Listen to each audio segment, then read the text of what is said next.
I have never been the kind of person who feels at home in nature. The idea of sleeping on dirt while bugs march over my face is not what I consider peaceful.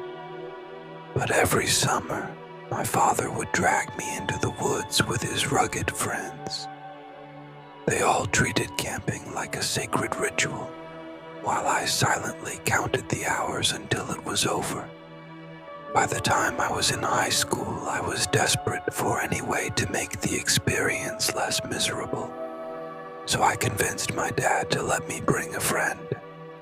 Surprisingly, he agreed.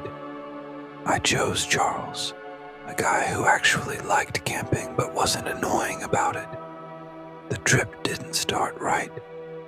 One of my dad's friends messed up the reservation, and instead of a peaceful forest, we ended up at a crowded, artificial-looking campground.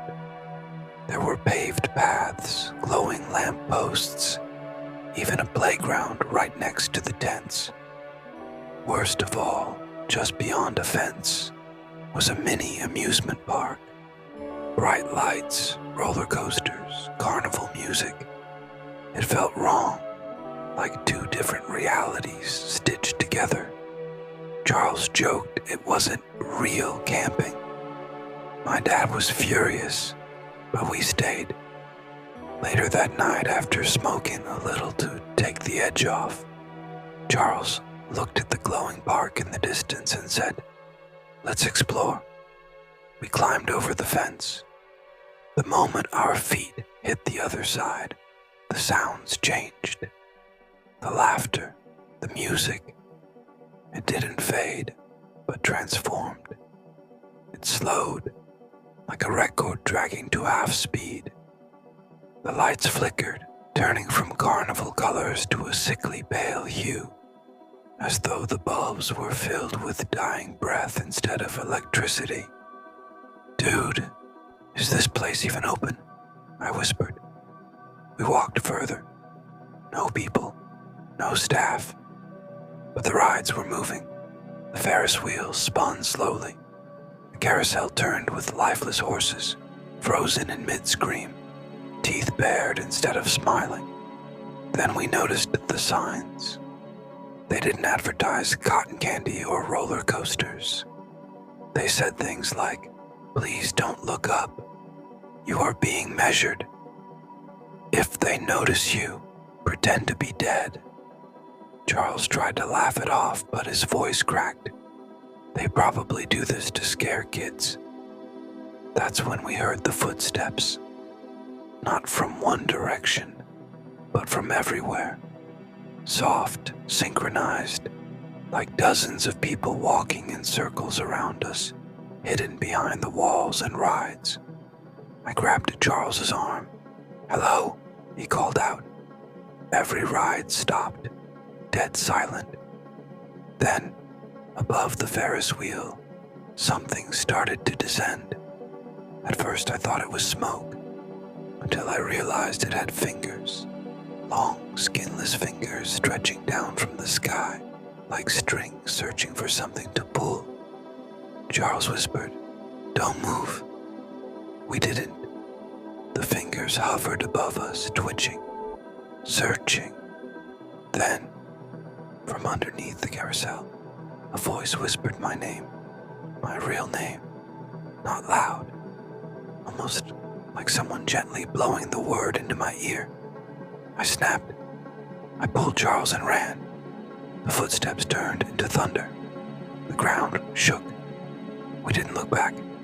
We vaulted the fence and fell onto the campground side. Silence. The amusement park was dark, completely dark. No lights, no movement, just an empty lot. Charles was shaking. We didn't imagine that. We turned to walk back toward our tent. Except our tent was gone. Every tent was gone. The entire campground. Empty. Like nobody had ever been here at all. And behind us, on the other side of the fence, one single light flickered back on. Just one. a Ferris wheel cart at the very top, swinging like someone had just sat down. The train jerked forward, and that slight movement snapped me out of shock. My heart didn't just beat, it pounded like it was trying to shatter my ribs and escape my chest. My breath caught in my throat, refusing to move. It was as if the air around me had thickened, turning into something that couldn't be inhaled. My headphones slipped from my ears and dangled uselessly against my jacket as I stumbled backwards, nearly collapsing onto one of the cold metal seats. The clown didn't run. Running would have made him human. But this thing moved with a chilling calmness, taking slow, deliberate steps down the train aisle. Each step echoed not because of the shoes, but because of the silence. The kind of silence that makes every sound feel like it's stabbing directly into your nerves. He dragged the tip of his knife along every surface he passed. Scrub, scrub. The metal-to-metal scraping was so sharp it felt like invisible claws were carving their way across my bones. There were no other passengers, no witnesses, just me and him. The overhead lights flickered, casting long shadows that stretched and twisted across the floor, like dark hands reaching for me. My lips moved before my mind could catch up. Stay away, I whispered, but even to my own ears it sounded like a dying plea. The clown didn't respond, not even with a breath.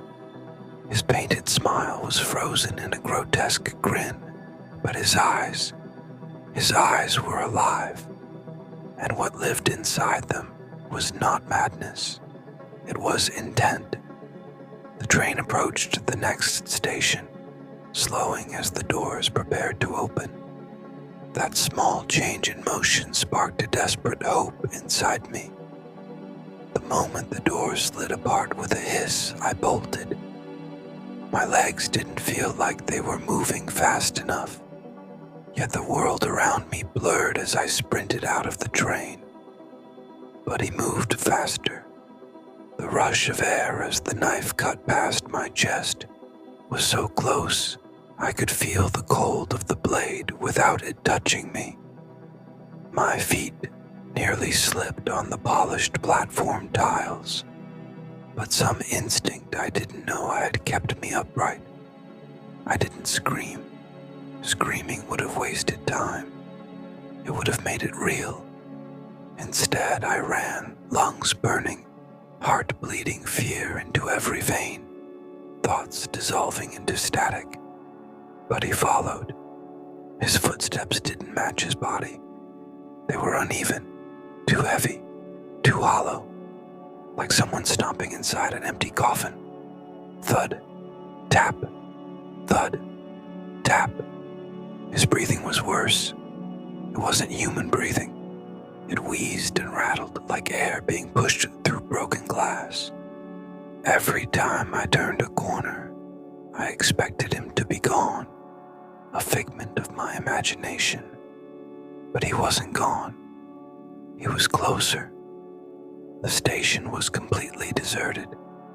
Every ticket booth shuttered. Every vending machine turned off. The overhead announcements that usually droned with monotonous voices were silent.